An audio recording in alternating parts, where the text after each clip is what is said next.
మళ్ళీ పుట్టుట మళ్ళీ గిట్టుట అమ్మ కడుపులో అణిగియుండుట మళ్ళీ పుట్టుట మళ్ళీ గిట్టుట అమ్మ కడుపులో అణిగియుండుట అంతులేని సంసారము ఇది అంతులేని సంసారము దయతో దాటించుము నను డబ్బున దేవా పునరపి జననం పునరపి మరణం పునరపి జననం పునరపి మరణం పునరపి జననీ జఠరే శయనం పునరపి జననీ జఠరే శయనం ఇహ సంసారే బహు దుఃఖారే కృపయా పార పాహి మురారే భజ గోవిందం భజ గోవిందం గోవిందం భజ మూఢమతే భజ గోవిందం భజ గోవిందం గోవిందం భజ మూఢమతే గోవిందం భజ మూఢమతే. స్వరూపులైన విద్యార్థులారా, జన్మించిన ప్రతి జీవి కూడాను స్థూల రూపము ధరించినటువంటి ప్రతి పదార్థము కూడాను మార్పు చెందక తప్పదు, గతించక తప్పదు. కానీ ఈ జనన మరణములకు మధ్యయందు అనేక రకములైనటువంటి కొన్ని బాధలు, క్షీణము, నశించటము, పరిణామం పొందటము, జీవించటము, ఇట్టి షట్వికార భావముల చేత జీవితం అనేటువంటిది ఈ జనన మరణములకు మధ్య యందు చిక్కులుకొని ఉంటుంటది. To be born again and again, to die again and again, in between to lie dormant in the womb of the mother, this is an endless trouble by way of samsara.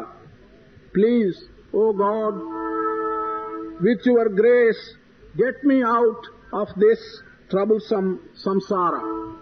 Divyatma Swarupas, students, whatever is born, whatever comes into this world and takes some shape is sure to die and pass away. But before one dies, between the birth and the death, there is an intermediate period. And the changes that come about in that period, the growth and the life are something which are inevitable. This change in life accompanies all living things.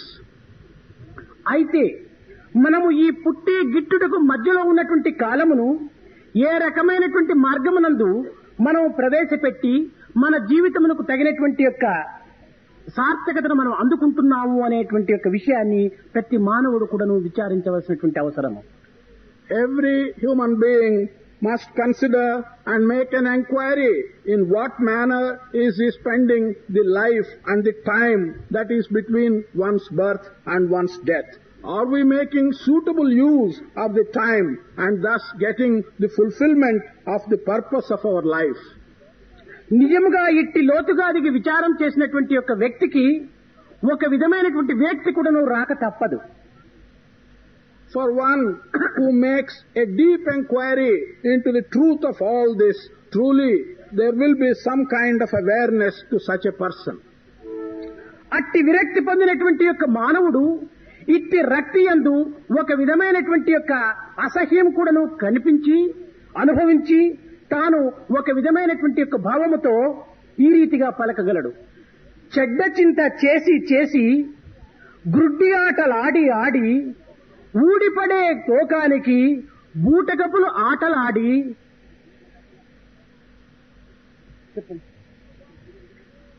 For one who in this manner makes a deep inquiry and develops a detachment he will undoubtedly also find some kind of negligence, some kind of detachment from all the pleasures that come in one's life. He will think that by doing bad things and behaving in a blind manner, by playing in this world, we are spending this life. ప్రారబ్ధము తీరగానే కపట వేషాలు విడనాడి పుణ్య పాపములతో కూడి మరణింతు ఓ ఖిలాడి అన్నాడట. As soon as whatever prarabdha, whatever you have accumulated in your past births is over, then you will give up this pretentious life, and along with the good and the bad that you have done, you actor, you will die and take the good and bad with you. అయితే జన్మించటము, జననము, మరణము ఈ యొక్క రెండింటి యందు ఈ జననమునకు మరణము, మరణమునకు జననము ఇది ఏనా దీని యొక్క అర్థము, లేక ఇందులో ఏమైనా అంతరార్థం ఏమైనా ఉన్నదా అని మనం విచారించినప్పుడు, ప్రతి మానవుని కూడాను ఇట్టి ప్రశ్ననే వేసినప్పుడు, జన్మించినటువంటి వాడు మరణిస్తాడు, మరణిస్తున్నటువంటి వాడు జన్మిస్తాడు. జన్మించడం ఎందుకోసం, మరణించడం ఎందుకోసం అని ప్రశ్న వేసినప్పుడు, మరణించడం జన్మించడం కోసం, జన్మించడం మరణించడం కోసం. ఇట్టి జవాబు ప్రతి మానవుడు కూడాను చెప్పడానికి సంసిద్ధుడై ఉంటాడు. కానీ ఈ జవాబు సరి అయినటువంటిది కానేరు. When we see birth following death and death following birth, we ask ourselves, what is the meaning of all this? Does the meaning simply consist in being born, followed by death, followed by birth, and so on? When an inquiry of that kind is made, man finds that birth follows death and death follows birth. We ask ourselves, why? Do we die to be born again? Do we get birth to die again and repeat this again and again? This answer, however, is not the right one. ఎవరైనా ఒక వ్యక్తిని మనం ప్రశ్నించినప్పుడు, అయ్యా నీవు ఔషధం ఎందుకోసం సేవిస్తున్నావంటే రోగ నివారణ కోసము అని చెప్పటం అది సర్వసామాన్యం. కానీ అది సరి అయినటువంటి జవాబు కాదు. ఔషధం సేవించటము ఇంకా ముందుకు ఔషధం సేవించకుండా ఉండటం కోసము అని చెప్పటం సరి అయినటువంటి జవాబు. If we ask any individual, why are you taking medicine? The reply that you usually get will be, in order that I may be cured of the disease that I have. But this is not the correct answer. The correct answer should be that he is taking the medicine so that in future he does not have to take the medicine once again. జననము కూడా ఎందుకోసం జన్మించినావంటే ఇంక పైన జన్మించకుండా ఉండటం కోసం జన్మించినానని చెప్పటం సరి అయినటువంటి అర్థం. Similarly, if we ask a question, why have you taken this birth? The correct answer would be, I have taken this birth so that I may not again repeat and take the same birth. కానీ జన్మించడం అనేటువంటిది మరణించడం కోసమని, మరణించడం జన్మించడం కోసమని ఈ కాలచక్రమును జనన మరణం అనేటువంటి యొక్క తత్వం లోపల మన జీవితం వ్యర్థమైపోవటం కంటే నిజమైనటువంటి సార్థకమైనటువంటి సత్యస్వరూపాన్ని గుర్తించడం మానవుని యొక్క కర్తవ్యం. However, to be born so that you die, to die so that you may be born again, and thus get caught in this wheel of time is not the true thing that we should do. We should regard our life as purposeful in order to understand the truth that lies behind all this. అయితే దేహమే లేకపోతే ఈ జగత్తునందు ఎట్టి కార్యము కూడా చేయటానికి వీలు కాదు. దేహము స్థూల రూపమైనటువంటి దేహము జగత్తుకు అవసరమే.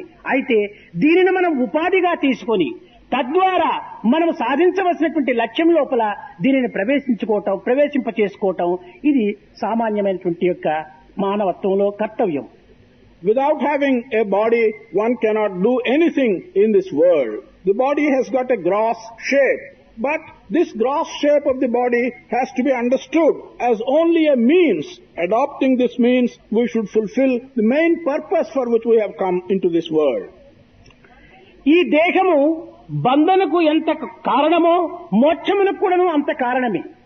మనయేవ మనుష్యానాం కారణం బంధమోక్షయు అంటున్నారు. కాదు, దేహము కూడాను బంధమోక్షములకు మూల కారణమైనటువంటిదిగా ఉంటుంటాది.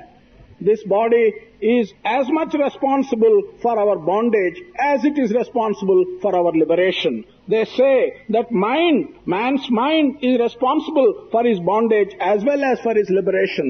No, not only that, the body is also responsible for our bondage and for our liberation. దేహమే లేకపోతే మనసు తత్వాన్ని గుర్తించడం సాధ్యం కాదు. Without the body, one cannot recognize the aspect and the nature of one's mind. ప్రాణము, మనసు, బుద్ధి, చిత్తము ఈ యొక్క ఇంద్రియములు అంతా కూడాను దేహమును పురస్కరించుకొనియే ఈ యొక్క జగత్తునందు ప్రకటనమవుతున్నది. The life, the mind, the intelligence and all these things are evident to this world only by accompanying the body. కనుక అట్టి పవిత్రమైనటువంటి దేహమును మనము సార్థకమైనటువంటి మార్గమునందు ప్రవేశపెట్టి సత్యాన్వేషణ యందు మన యొక్క జీవితమును అంకితం చేసి నిత్యకృత్య కర్మము నిర్బంధ జీవితం కోసం కర్తవ్య ధర్మను ఆచరించుకోవటం ఈ యొక్క పవిత్రమైన దేహము వరప్రసాదంగా అందుకున్నటువంటిది. Therefore, we must use this sacred body for the useful purpose of looking at truth, of finding out what the truth is. This life which has come to us as a compulsory thing should be regarded as God's gift, and we must make use of this body for this purpose. మానవ జన్మము మహాపవిత్రమైనటువంటిది. జంతువునాం నరజన్మ దుర్లభం. ఎన్ని జన్మల యొక్క పుణ్య ఫలము చేతనో ఈ మానవ జన్మం ప్రాప్తిస్తుంది. అట్టి ప్రాప్తించినటువంటి మానవ జన్మమును మనము సార్థకమునరించుకునేటువంటి మార్గములో ప్రవేశపెట్టాలి. దీనిని గురించి శంకరుల యొక్క శిష్యులు ఈ విధమైనటువంటి యొక్క పునరపి జననం పునరపి మరణం, అయ్యా పుట్టటము చావటము, ఇంకా తల్లి గర్భం లోపల ఆ పిండము ఆ స్వరూపాన్ని ధరించడానికి పడేటువంటి కష్టములు అలవి కానటువంటిది. అనగా మీకు ఆ స్థితి యందు తెలియదు కనుక మీకు అర్థం కాదు. నిజముగా పిండము రూపముగా మారే సమయం లోపల నరక వేదన అనుభవిస్తుంది. అలాంటి వేదన ఎక్కడ అనుభవిస్తుంది? మూత్రపిండములో అనుభవిస్తుంటుంటాది. ఇలాంటి దేహమును ఇంత కష్టపడి ఇన్ని శ్రమల కోర్చి ఈ జగత్తును కండ్లారా చూచినటువంటి ఈ దేహము పవిత్రమైనటువంటి మార్గాన్ని ప్రవేశింపకుండా చేసుకోవటము నిజముగా మానవత్వం అంటే కూడాను చాలా అవమానకరంగా ఉంటుంటాది. Man is a sacred animal. Of all the animals, which includes man, to be born as a man is something which is an extraordinary gift. Therefore, one must use the life as he is born as man in a purposeful manner. The disciples of Sankara, in order to bring out the significance of man's birth, have referred to the fact that man is born again and again, he dies again and again, and while he goes through this process of being born and dying, he lies in a miserable state in the womb of the mother. It is not really describable. The pain through which he goes when he gets life into himself and the dormant condition in which he lies in the womb of the mother, these things are really undescribable suffering. When once you come out of such suffering into the world, and when you look with your eyes at the world, you must realize that you must make your life a sacred one and live a purposeful life. ప్రతి మానవుడు కూడాను జగత్తు లోపల ఒక ఆదర్శాన్ని నిరూపణ చేసేటువంటి యొక్క దివ్య కార్య నిమిత్తంగా వచ్చినాడు. ఈ జగత్ అనేటువంటి పెద్ద ఒక మిషన్ లోపల ఒక్కొక్క మానవుడు కూడాను ఒక్కొక్క పార్ట్ వంటివాడు. ఒక స్క్రూ, ఒక బోల్ట్, ఒక నట్, ఏదో ఒక విధమైనటువంటి యొక్క దీంట్లోపల ఈ జగత్ అనేటువంటి ఒక కర్మాగారం లోపల ప్రతి మానవుడు కూడాను ఒక్కొక్క అంగంగా ఉంటున్నాడు. Every man comes into this world with a specific ideal to demonstrate on his side. This individual comes into the world which in itself is a very big machine, is a big workshop. Each person is a screw or a bolt or a nut, and all these people make up together this big machine of the world. మన లక్ష్యమునందు ఏదో మన యొక్క జీవితం వ్యర్థమైనటువంటిది చిన్న pin వంటిది అని మనం అనుకుంటాం. కానీ ఆ చిన్న పిన్ను లోపలనే ఉంటుంటాది మిషన్ యొక్క లైఫ్ అంతా కూడా. In our concept, we may think that our life is wasted because it is compared to a small pin in this big machine. But the entire usefulness of the machine will lie in the usefulness of that small pin. దీనికి ఒక చిన్న ఉదాహరణము. పెద్ద train బయలుదేరి చాలా speed గా పోతుంటుంటాది. There is a small example for this. You have a huge train which starts and travels at great speed. కానీ దానిని నిలపాలని లక్షల మంది ప్రజలు వెళ్లి ఆ యొక్క దీనిని పట్టుకున్నప్పటికీ వారికే ప్రమాదం అందిస్తుంది, కానీ train నిల్చడానికి పూనుకోదు. Even if lakhs of people with a view to stop the train go and catch hold of the train, they will be harmed, but the train will not stop. కానీ ఇంజిన్ రూమ్ లో ఉన్నటువంటి driver break అనేటువంటి చిన్న పిన్నును వేసేటప్పటికి అది నిలిచిపోతుంది. But the driver who is in the engine room, if he puts on a small pin which is the brake for the train, then the train comes to a stop. ఇంత వేగంగా పరిగెత్తేటువంటి పెద్ద train ఇన్ని లక్షల మంది పట్టుకున్నప్పటికీ నిలిచకపోయినప్పటికీ ఆ ఒక్క చిన్న పిన్న ద్వారా ఈ ట్రైను కంట్రోల్లో విప్పింది. కనుకనే మానవుడు ఏ మనసు, ఏ వ్యక్తి, ఏ భావంతో ఈ జగత్తు యొక్క దుర్మార్గమును, అన్యాయమును, అక్రమమును, అనాచారమును, అసత్యమును నిలిపివేసేటువంటి యొక్క శక్తి కలదో చెప్పడానికి సాధ్యం కాదు. కనుక ప్రతి వ్యక్తి కూడాను ఉపయోగకరమైనటువంటి యొక్క దేశ కళ్యాణమును ఆశించేటువంటి యొక్క వ్యక్తిగా భావించుకోవటం ఉత్తమమైనటువంటి లక్షణం. This train which is traveling with such great speed, which could not be stopped by lakhs of people making an attempt, that it could be stopped by putting a brake in the form of a small pin, shows the importance of the small pin. In the same manner, man, when he uses his mind, his ideas and his intelligence, and when he faces the sorrow, the trouble and the untruth that is going in this world, one can see that he, although he is compared to a small pin, can have the capacity to counter this sorrow and this untruth in this world. Therefore, he must regard himself even as a small pin to be a good, useful person in terms of the prosperity of the world. ఈ దేహము నుండి ప్రాణము పోయేటువంటి యొక్క పరిస్థితికి మనం ఏమాత్రం కూడా వెరవకు నక్కరలేదు. ఇది సహజమైనటువంటిది. సహజమైనటువంటి యొక్క భౌతిక దేహమునకు సంభవించేటువంటి యొక్క సామాన్యమైనటువంటి యొక్క ధర్మమే. We should not be afraid at any time that life will fly away from this body. This is a natural thing. This body is a material body, and that life should fly away sometime or other is an obvious and natural thing. ఉండటమే మనకు పెద్ద ఆశ్చర్యం అనిపించుకోవాలి. Really, when we think deeply and consider this matter, it should not be a matter of surprise that life will fly away from this body. What should cause surprise is that life should at all stay in this body for that time. అనగా దీనికి ఒక చిన్న ఉదాహరణము. This small example for this. ఒక cycle tyre ఉంటాది, లేక car tyre ఉంటాది. అందులో ఏదైనా చిన్న ఒక పిన్ కుర్చుకుందంటే అందులో ఉన్నటువంటి ఎయిర్ అంతా కూడాను వెళ్లిపోతుంది. We have a cycle tire or a car tire. If in that tire, if you pierce a small pin, then all the air that is contained in the tire will go out. అంత చిన్న pin కుర్చుకున్నటువంటి ఆ టైర్సే దానిలో ఉన్నటువంటి యొక్క గాలి అంతా కూడాను కోల్పోతున్నటువంటి సమయం నందు ఈ దేహమనేటువంటి టైర్స్ కు 9 రకములైనటువంటి పెద్ద పెద్ద పంక్చర్స్ అంతా ఉంటున్నాయి. కానీ ఈ గాలి పోవటం లేదు. దీనికి మనం ఆశ్చర్యపడాలి. Even when a small pin is pierced into those tires, all the air just goes out. Under such conditions, we should really wonder how this tire, the tire of our body, when it has 9 punctures to it all over the body, punctures. 9 big punctures all over the body. Under such conditions, how does this life, the air of life, stay without leaking out in this body?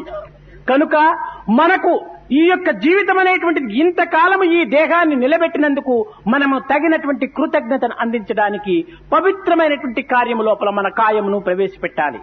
We should therefore be grateful for life having remained in this body for such a long time, and in return show our gratitude by using the body for sacred purposes only.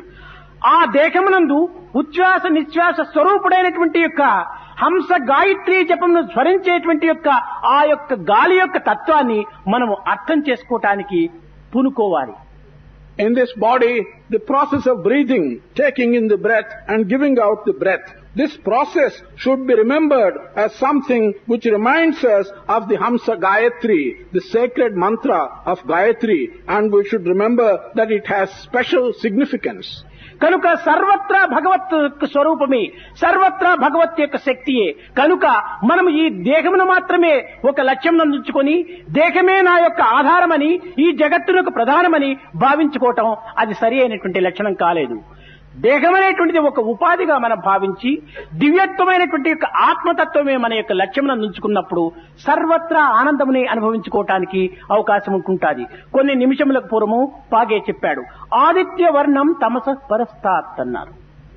ఈ యొక్క ఉపనిషత్తు యొక్క వాక్యమును కూర్చి కొన్ని రకములైనటువంటి దీనిని మనం ఉచ్చరించాలంటే నీ కన్నులతో నీవు జగత్తును చూస్తున్నావు అని భ్రమిస్తున్నావు, కానీ చూచేది నీ కన్నులు కాదు. భగవంతుడే తన యొక్క కన్నులతో ఈ యొక్క దీనిని చూపిస్తున్నాడే కాని భగవంతుని కన్నులు చూస్తున్నాయి, కానీ నీ కన్నులు భగవంతుని చూడటం కాదు. నీ ద్వారా భగవంతుడు జగత్తును చూస్తున్నాడు. Everything is made up of God's strength. God is present everywhere. In this context, we should realize that our body is only a means for recognizing this truth. We should not attach any more importance to our body than to accept it as a means by which we can recognize the omnipresence of God and the strength of God. We should use it for the purpose of accepting the divinity and the presence of Atma everywhere. A few minutes ago, Sri Page told you that the whole world is such that it is not with your eyes that you are seeing the world, that it is with God's eyes, and God is seeing through you everything that is contained in this world. Therefore, you are only a means, and God is present and seeing everything in this world. కనుక నీ కన్నులతో నీవు చూస్తున్నానని నీవు భ్రమిస్తున్నావు. కాదు కాదు, దైవం యొక్క కన్నులతోనే నీవు చూస్తున్నావు. You are imagining that you are seeing everything with your eyes. No, you are seeing everything with God's eyes. కాన సర్వము భగవత్మయమైనటువంటి ఈ జగత్తునందు ఈ అనిత్యము, అశాశ్వతము, అసత్యమైనటువంటి నీటి బుడగ వంటి ఈ దేహ నిమిత్తమై మనము పరితపించనక్కరలేదు. ఈ దేహ నిమిత్తమా మనం పరితపించవలసింది. ఇది మనుషుని యొక్క లక్షణం కాదని కూడాను మరొక కవి కూడాను ఒక భావోద్రేకంతో చెప్పాడు. ఏమని చెప్పాడు?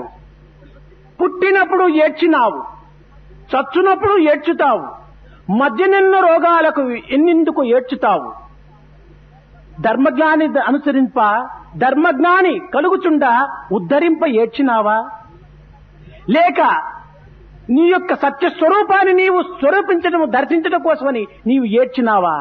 ఎందుకోసం ఏడ్చినావు? చావు కోసం ఏడ్చినావా, ఏడ్పు కోసం ఏడ్చినావా అని ఆ యొక్క హృదయాన్ని చక్కగా పట్టి ప్రశ్నిస్తాడు. This world is full of God. Everywhere God is present. Under those conditions, to grieve for this body which is temporary, which is untrue, which is going to perish, is not man's quality at all. That should not be man's quality. For describing this situation, a poet with great emotion asked the following questions. You cry when you are born. You cry when you die. You cry for everything in between your birth and death. Have you ever cried when you found dharma declining? Have you ever cried for the sake of truth? Have you ever cried that you should have the vision of the true quality of Atma? You have not done that. This is how the poet, in great emotion, asks you certain questions. కనుక మనము ఈ జగత్తును పరిపాలించేటువంటి యొక్క దివ్య స్వరూపుడైనటువంటి దైవ పరిపాలన యందు మనం ఒక్క అణువులుగా ఉంటున్నాం. కనుక ఈ దైవ పరిపాలన యందు మన యొక్క బాధ్యతను కూడాను, మన భాగమునకు వచ్చినటువంటి యొక్క కర్మను కూడాను మనం సక్రమమైన మార్గంలో వినియోగించుకోవాలి అనేటువంటి యొక్క సద్భావమును మన హృదయంలో నింపుకోవటానికి పూనుకోవాలి. So, we are only one little bit in this world which is presided over, which is ruled by God. And we should recognize that we are only a part of this entire universe, and recognize that we should conduct ourselves in a manner that befits our being one in the rule of God. మనము ఇంద్రియములను నిగ్రహించుకోవటానికి తగినటువంటి ప్రయత్నం సల్పాలి, కానీ కేవలము దేహమును మాత్రమే అరికట్టుకోవటానికి ప్రయత్నం చేస్తే ప్రయోజనం లేదు. పుట్ట మీద మద్దించిన పాము మరణమందున తనువును తా దండించిన విషయభోగములనుగున ఆకలి దప్పులు మానినంత ఆత్మజ్ఞాని తానగున తానెవరో తెలియకున్న తత్వజ్ఞానం ఎటుకుదురును. There is no point in controlling only your body. One should try and control all our organs. Then only the desired result will come. If you take a stick and beat simply on the outside, will the snake inside the abode die? If you punish out in an outward manner, will the result be got? Will your thirst be quenched if you simply look at water? If you just utter mantras and words, will you have the knowledge of the divine? కనుక మొట్టమొదట తానెవరో తెలుసుకోవటానికి ప్రయత్నం చేయాలి. First thing to do is to find out who you are. అది తెలియనంత వరకు కూడాను మనం ఎన్ని కార్యములు చేసినప్పటికీ, ఎన్ని రకమైనటువంటి యొక్క సాధనలు సలిపినప్పటికీ మనకు ఈ యొక్క ఆత్మతత్వం అనేటువంటిది అర్థం కాదు. Till you understand who you are, doesn't matter how much sadhana you do, how many good things you do, you will not understand the nature of Atma. అందువలననే పెద్దలైనటువంటి వారిని, అనుభవజ్ఞులైనటువంటి వారిని కూడి చేరి వారి యొక్క ప్రబోధనలను, వారి యొక్క ఉపదేశములను చక్కగా మనం ఆచరణ యందు ఉంచి తద్వారా మనము కొన్ని రకములైనటువంటి యొక్క స్వశక్తితో కూడాను కొన్ని సాధనలు చేకూర్చుకున్నప్పుడు దాని ద్వారా కొంత అర్థం కావడానికి అవకాశం ఉంటుంటుంది.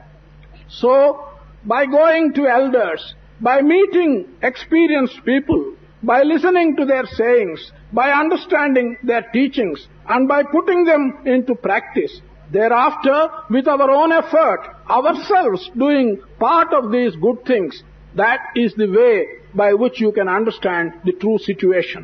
కానీ మీ అదృష్టవశాత్తు మీరే ఆ అనుభవజ్ఞుల దగ్గరికి వెళ్ళడానికి బదులు మీ చెందకే అనుభవజ్ఞులైనటువంటి పెద్దలు, అన్ని విధములైనటువంటి యొక్క విద్యను ఆర్జించినటువంటి యొక్క అనుభవజ్ఞులు మీ చెంతకే వచ్చి నిత్యము వారి యొక్క ప్రబోధనను, వారి యొక్క పవిత్రమైనటువంటి యొక్క టీచింగ్స్ కూడాను మీకు అందిస్తుంటే మీ యొక్క అదృష్టవశాత్తు దీనిని అంతో ఇంతోనైనా ఆచరణలో పెట్టి మీరు దీనిని ఈ యొక్క నెలయందు కూడాను కొంత మీరు అర్థం చేసుకోవటానికి ప్రయత్నం చేయటం చేత మన భారతదేశమునకు మీరు ఎంతనో ఉపకారం చేసినటువంటి వారైపోతారు. However, by your good luck, instead of your having to go to such experienced people and elders, the experienced people and elders are coming to you during this month. Daily in their teachings and in their sacred sayings, they are telling you what is good, and if out of that even some small portion can be put by you into practice, and if you understand the significance of those things, in future you will become valuable acquisitions for our country. దీనికి ఒక చిన్న కథ. There is a small story for this. వచ్చినటువంటి వారి అందరినీ కూడాను ఒక రాజు 3 ప్రశ్నలు వేస్తూ వచ్చేటువంటి వాడు. One king used to ask 3 questions of all people who came to him. మొదటి క్వశ్చన్ ఎవరు శ్రేష్ఠుడు అనేటువంటిది. రెండవది ఎట్టి కాలము శ్రేష్టమైనటువంటి కాలము అని. మూడవది ఏ కార్యము శ్రేష్టమైనటువంటి కార్యము అని. ఎట్టి కార్యము శ్రేష్టము, ఏ కాలము శ్రేష్టము, ఏ వ్యక్తి శ్రేష్టము, ఈ మూడింటిని కూడా తాను తెలుసుకోవటానికి చాలా పరితపిస్తూ ఉండేటువంటి వాడు. The first question which the king used to ask was, who is the best of people? The second was, what is the best amongst the times? The third was, of all things, of all works, type of action, what is the best action? The king was very anxious to know what is the best type of work, what is the best time, and who is the best person. కానీ ఎంతమంది ఎన్ని రకములైనటువంటి జవాబులు చెప్పినప్పటికీ ఆ రాజులకు సంతృప్తి కలిగేటువంటిది కాదు. These people used to give different kinds of answers, but the king was never satisfied. ఒకనాడు విహారార్థమై అరణ్యమునకు వెళ్ళాడు. One day he went to the forest in order to have some pleasure. పర్వతములు, కొలనులు, వృక్షములు పరికించుతూ ఏదో అలసిపోయి ఏదో ఒక తెల్లగా ఒక ఆశ్రమం కనిపించేటప్పటికీ ఆ ఆశ్రమం చేరుకున్నాడు. He was moving about the hills and the lakes and the trees, and after having looked at them, he felt a little tired. Then he found at some distance a white ashram. He wanted to go there and take rest. He went to the ashram. ఇతను ఈ మహారాజు ఆశ్రమంలో చేరేటప్పటికీ ఆశ్రమ వాసి అయినటువంటి యొక్క సాధువు పూల మొక్కలకు నీరు పోస్తూ ఉంటూ ఉండినాడు.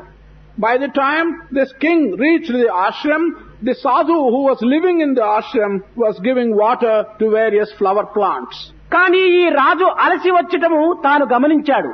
తక్షణమే తాను పోస్తున్నటువంటి యొక్క పాత్రను ఒక చోట పెట్టి ఈ సాధువు పరిగెత్తి వెళ్లి తనకు చల్లటి నీరును తీయటి పండును అందించాడు. This sadhu found that the king came there rather tired. He saw that. So he at once kept the vessel with which he was pouring water in the plants, ran up to the king and gave him cool water and sweet fruits.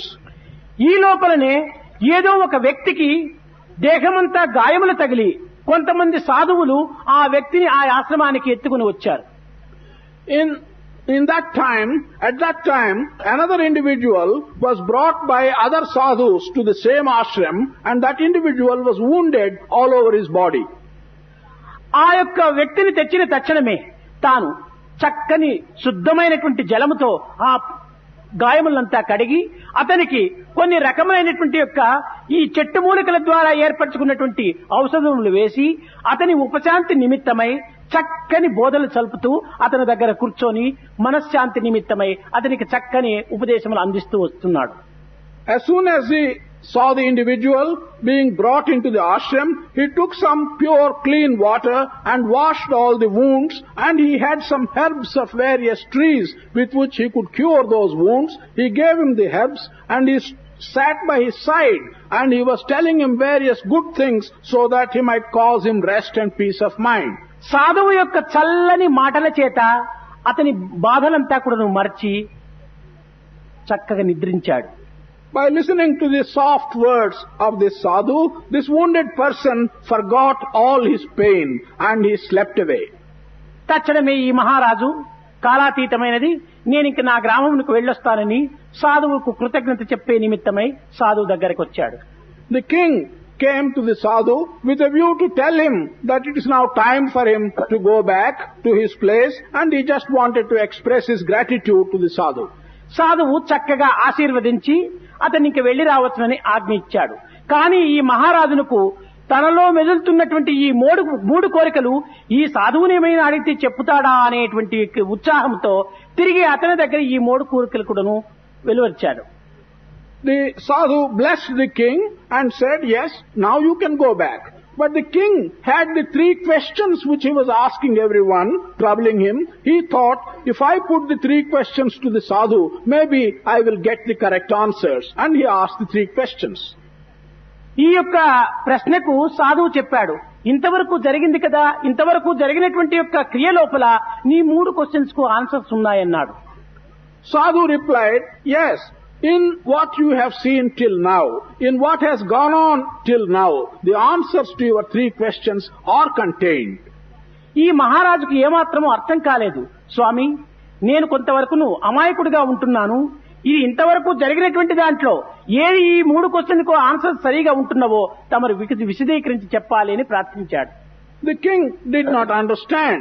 Therefore the king asked the sadhu, I do not seem to be sufficiently sharp as to be able to get the answers. I request you to expatiate and expand them and give me the correct answers for the 3 questions. నీవు ఆశ్రమానికి వచ్చే సమయం నందు నేను పూల మొక్కలకు నీరు పోస్తున్నాను, అది నా కర్తవ్యం.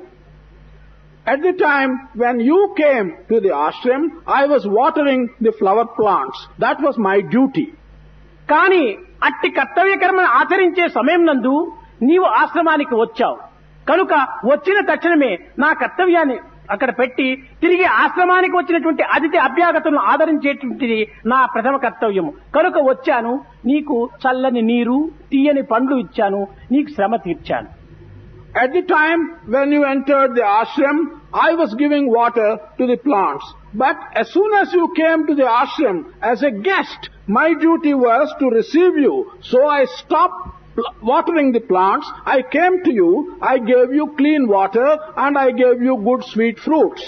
నిన్ను కొంతవరకు శాంతిపరిచే సమయమునందే ఒక బాధలతో వచ్చినటువంటి వ్యక్తి అక్కడ చేరాడు.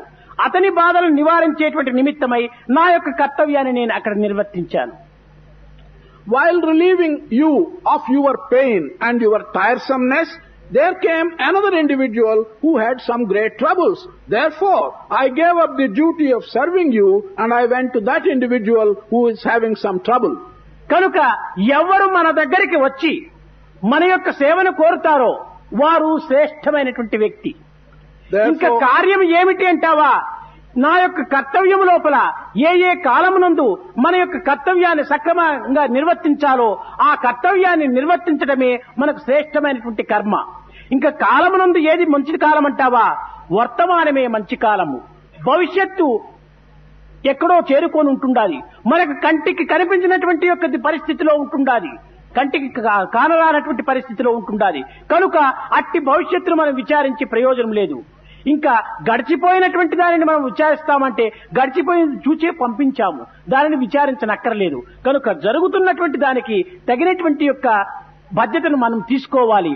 కర్తవ్యాన్ని మనం చక్కగా నిర్వర్తించడము, ప్రస్తుత కాలమును పవిత్రము చేయటము, మన యొక్క అతిథి అభ్యాగతను ఇంటికి వచ్చినటువంటి వారిని మంచి మాటతో, మంచి పలుకుతో, మంచి గౌరవంతో వారిని ఆదరించటము, ఈ మూడే సరైనటువంటిది. మన దగ్గరికి వచ్చినటువంటి వాడు మంచివాడు ఎవడైనా సరే.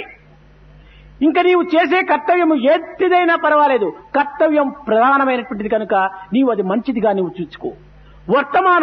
ఈ వర్తమానం మనం చేసినప్పుడే ఈ భవిష్యత్తుకు తగినటువంటి భద్రత కలుగుతుంది. కనుక ఈ మూడు పవిత్రమైనటువంటివి అని అతను ఆన్సర్ చెప్పాడు. Whoever comes seeking service from you, he is the best of individuals. At that time, whatever service you can do to that person and give him satisfaction, that will be your duty and that is the best of work that you can do. The time, the present time, right now, when you can do something useful is the best of times. Future is something which you do not see. Your eyes cannot perceive what the future is going to be. Therefore, you should not care for the future. Past has gone. You can do nothing about the past. Therefore, you should not regard past as the best of times. Of all the three, the present time, which you can use well, you fulfilling your duty in serving the person who comes to you and whoever comes to you seeking your service, these are the three best things and these are the three answers to your questions. ఈ యువకులుగా ఉన్నటువంటి ఈ సమయమునందు, ఈ వర్తమానమునందు మీ కర్తవ్యం ఏమిటి? ఒకవైపున తల్లిదండ్రులను గౌరవించి, తల్లిదండ్రులను ప్రసన్న హృదయులుగా గావించి, మీ యొక్క విద్యాభ్యాసయందు ఎట్టి ఉడుదుడుకులకు కూడాను మీరు చేరకుండా మీరు ఏ యొక్క కార్యమునందు మీరు కాలిడినారో ఆ కార్యమును సక్రమమైనటువంటి రీతిలో సాధించడానికే మీరు పూనుకోవాలి. ఈ సక్రమమైనటువంటి రీతిలో సాధించడము సరి అయినటువంటి కర్మ. ఈ కాలమునకు మీరు కొన్ని రకములైనటువంటి నీతి నిజాయితీల యొక్క తత్వము తోపల గుణమును పోషించుకోవటము ఇది సరి అయినటువంటి యొక్క టైము. అయితే ఇంకా చేయవలసినటువంటి ఏమిటంటే తల్లిదండ్రులకు తగినటువంటి గౌరవమే కాకుండా వారికి సార్థక నామాన్ని అందించడమే కాకుండా మన భారతదేశం యొక్క భవిష్యత్తును కూడాను సంస్కృతిని కూడాను పునరుద్ధరించడానికి తగినటువంటి కంకణం కట్టుకోవాలి. At this young age of yours, that is the right now, the present time, you should recognize that as the most important time. You must fulfill your duty, which is the best of work that you can do. What is that duty? Your duty is to respect your mother and father. Your duty is not to take a bad path. Your duty is also to do whatever work you have undertaken to do in the best possible manner. You have to understand, therefore, that this time is the best of time. Your duty is the best of duty to your mother and father.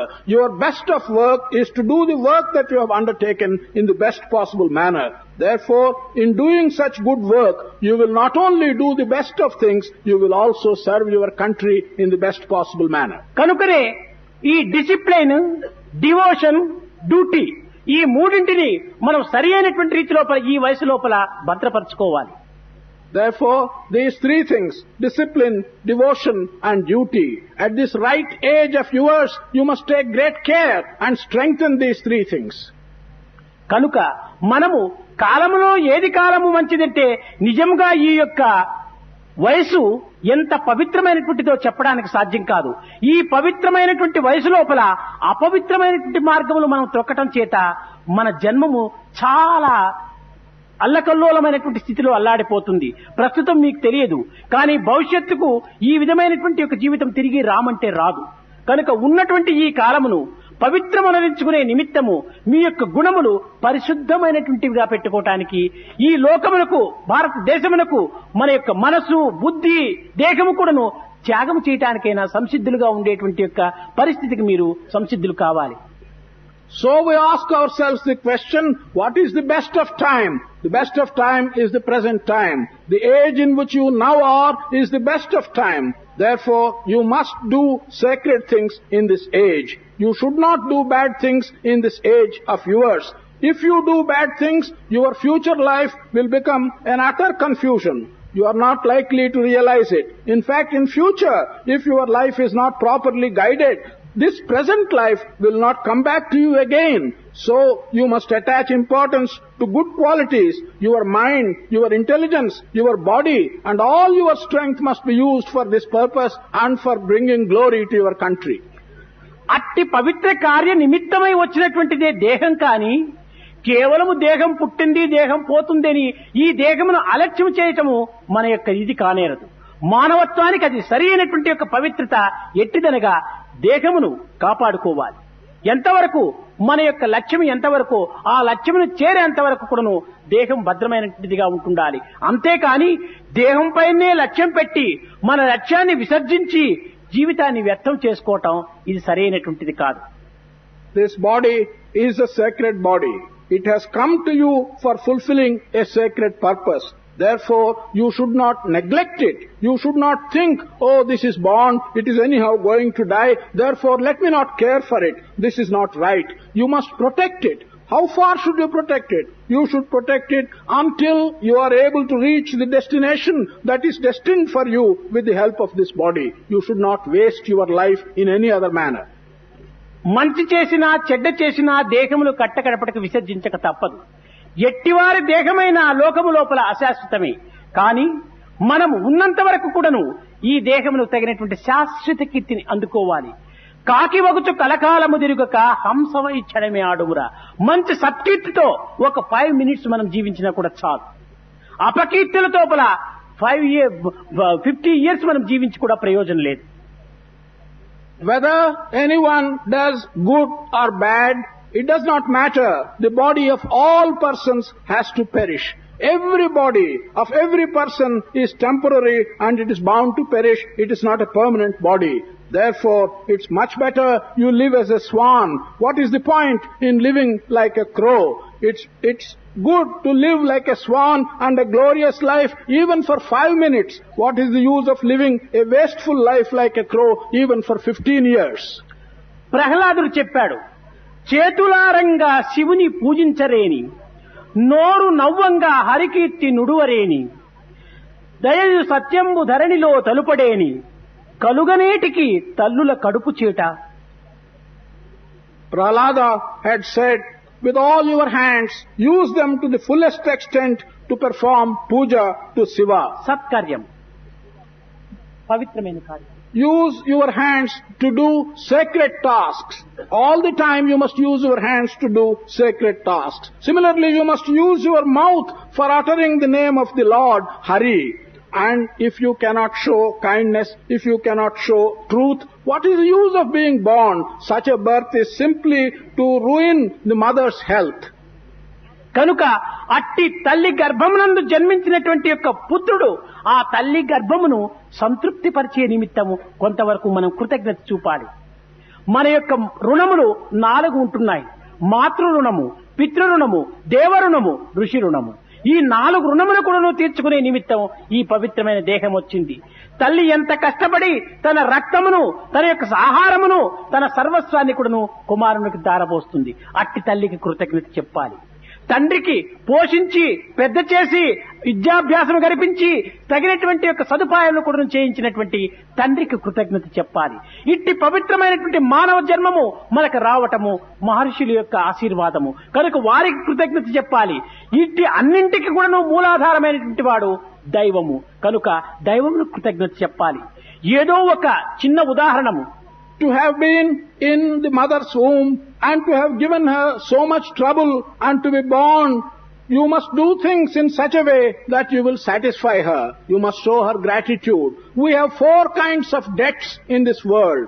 debt to your mother, debt to your father, debt to the rishis, debt to the God Almighty. Now, so far as the mother is concerned, she has given you blood, she has given you her strength, and she has been responsible for your birth. You must return this debt by showing respect for your mother. The father, he helps you, he gives you money, he protects you, he puts you through various educational processes. You must show your gratitude to the father. The rishis, they have given you the birth of a man, they have given you human qualities. You should show your gratitude.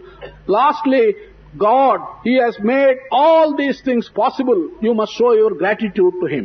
మన భారతదేశమునందు పశుబలి అనేటువంటిది కొన్ని ఉండేటువంటిది. In our country, in India, there is what is called sacrifice of a pashu or an animal. భూతబలి అని కూడాను ఉండేటువంటిది దీనికి. There is also a name, Bhuta Bali, that is you sacrifice a bhuta or a life. బలి అనగా మన యొక్క లోకార్థమునందు మనం చక్కగా విచారణ చేసినప్పుడు దానిని హింసించటము అనుకుంటున్నాం. కాదు, బలి అనగా సుంకము. In ordinary parlance, this word Bali conveys to us the meaning that we kill or sacrifice the animal. No, Bali means it is a tax. ఇప్పుడు మనము ప్రతి ఒక్క మానవుడు కూడాను కరెంటుకు ట్యాక్స్ కడుతున్నాం, నీటికి ట్యాక్స్ కడుతున్నాం, రోడ్డుకు ట్యాక్స్ కడుతున్నాము. ఈ విధమైనటువంటివంతా కూడాను దేనికోసం కడుతున్నామంటే కరెంటుకు ట్యాక్స్ కట్టడం వల్ల ఎక్కడో మనకు అందలానటువంటి ప్రదేశంలో ఉన్నటువంటి కరెంటును మనకు అందుబాటులోకి తెప్పించినారు కనుక దానికి ట్యాక్స్. మన జలము ఎక్కడో మనకు అందుబాటుకు దూరంగా ఉన్నటువంటి జలమును మనకు అందుబాటులోకి తెప్పించినారు కనుక దానికి ట్యాక్స్. అదే విధంగానే భూత బలి అంటే మనము దేవతలంతా కూడాను మనకు పవిత్రమైనటువంటి మానవత్వాన్ని అభివృద్ధిపరిచి మానవత్వాన్ని అందించి వారు ఈ విధమైనటువంటి పవిత్రమైన జన్మం లోపల ప్రవేశపెట్టారు కనుక వారికి మనం అందరానటువంటి ఆనందమును అందరానటువంటి సుఖమును పొందరానటువంటి యొక్క స్వర్గతత్వమును మనం పొందించే నిమిత్తమై ఈ మనం చేసేటువంటి సాధనలు అనేటువంటిదంతా కూడాను భగవంతునికి సుంకంగా చేసుకోవటం నిమిత్తమై దీనికి భూత బలి అన్నారు. అనగా దైవమునకు అర్పితం చేయటమే దీనికి భూత బలి అని సరైన అర్థం. Man pays various kinds of taxes. Tax is the meaning for the word Bali. Man pays a tax for electric current. Man pays tax for water. Man pays tax for using the roads. Why? We ask ourselves the question.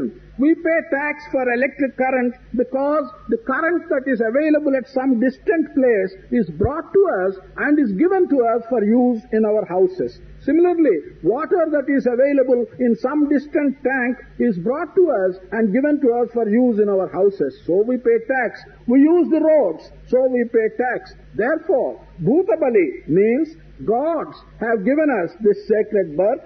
Gods have given us the possibility of understanding the nature of the divine Atma, to have bliss and so on. So we have to pay by way of sadhana, by way of devotion, our tax to gods in return to the good they have done to us. కనుక ప్రతి మానవుడు కూడాను సుఖము, సంతోషము, శాంతి, ఆనందము కావాలనుకుంటున్నాడు. కనుక ఈ ఆనందమునకు మన సాధన ట్యాక్స్, మన సుఖమునకు మన యొక్క ప్రార్థన ట్యాక్స్, మన యొక్క సౌఖ్యానికి మన యొక్క ధ్యానం ట్యాక్స్. కనుక ఇవన్నీ కూడా ట్యాక్స్ల మాదిరి ఇచ్చి మనకు అతి దూరంలో ఉన్నటువంటి యొక్క సచ్చిదానందం, నిత్యానందం, బ్రహ్మానందం, పరమానందం, యోగానందం, అద్వైతానందం అనేటువంటి అట్టి ఆనందమును పొందే నిమిత్తమై మనము సత్ప్రవర్తన, సదాలోచన, సచ్చింతన, సద్గుణములు ఇలాంటివంతా కూడా మనం చేసినప్పుడు ఇవన్నీ అతనికి అందించి వాటిని మనం పొందుకునే నిమిత్తమై. Man wants peace, man wants happiness, man wants bliss. Man wants these various things for himself. How is he going to get it? You will have to pay tax by way of meditation if you want to get peace. You will have to pay tax by way of prayers if you want to have bliss. And you have to do various types of sadhana in order to get these good things for yourself. If you want to get them from the Sachidananda Swarupa, if you want to realize what Brahmananda is, you have to have various kinds of meditation, jhana, prayer, satsanga, and so on. This is the tax you have to pay for the good things that can be brought to you from distance and given to you. కనుక మనం ఏది కావాలని కోరుతున్నామో దానికి ఏదో కొంత మనం చెల్లించక తప్పదు. So, in order to get what you desire, what you want, you have to in return pay something. కనుక మనం ఈ జన్మం వచ్చినందుకు భగవంతునికి మన యొక్క హృదయపూర్వకమైనటువంటి యొక్క సరెండర్ని అందించి అతని దగ్గర నుంచి కూడాను పవిత్రమైనటువంటి ఆనందాన్ని మనం అనుభవించుకునే నిమిత్తమై ఈ యొక్క పవిత్ర మార్గములంతా కూడాను పెద్దలంతా ఏర్పరిచారు. Since we have got this particular birth, we have to give to God by way of surrendering, a hearty surrender, and realize the sacredness and the bliss from Him in return. కానీ ఈనాడు మనము భక్తి భక్తి భక్తి అని అంటున్నామే కానీ భక్తి అంటే ఏమిటో కూడా అర్థం కాని పరిస్థితి లోపల భక్తి భక్తి భక్తి అని మనం ఉచ్చరించుకుంటూ కూడా కాలం వ్యర్థం చేస్తున్నాం. Today, we talk of bhakti or devotion. We simply go on uttering the word bhakti or devotion without even understanding what really bhakti or devotion signifies. కానీ ఈనాడు నిజమైనటువంటి భక్తి ఏమనగా కష్టము రాని సుఖము రాని సర్వం కూడాను నా మంచి నిమిత్తమై ప్రతి ఒక్కటి కూడాను భగవంతుని యొక్క అనుగ్రహ వరప్రసాదమే అనేటువంటి యొక్క ఏకత్వానికి మనము సంసిద్ధులై ఉంటుండాలి.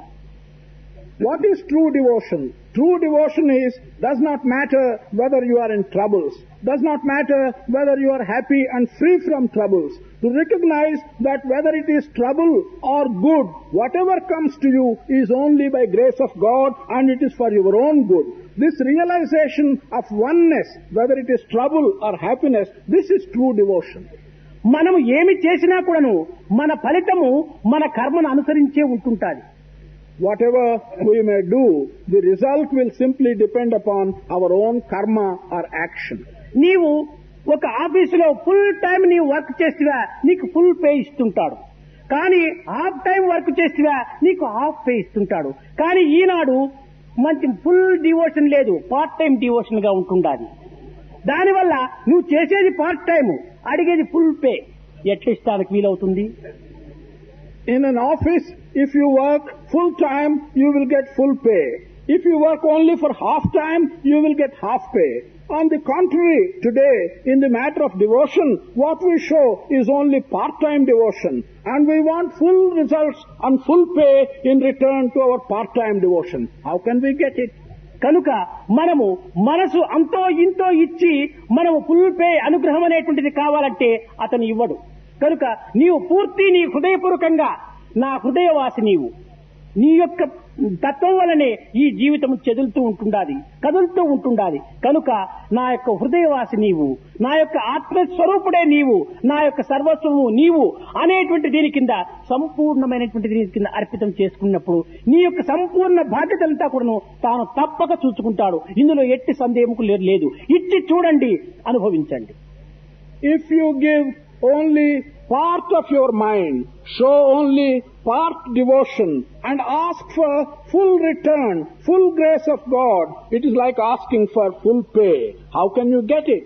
On the other hand, if you surrender with the fullness of your heart, if you recognize that every movement on your part, everything that you do is by God's grace, then surely the full return, full grace will be given to you by God. You try and see it, you will get it. Govindam Govindam Bhaja Govindam Govindam Govindam Bhaja మూఢమతే Govindam Bhaja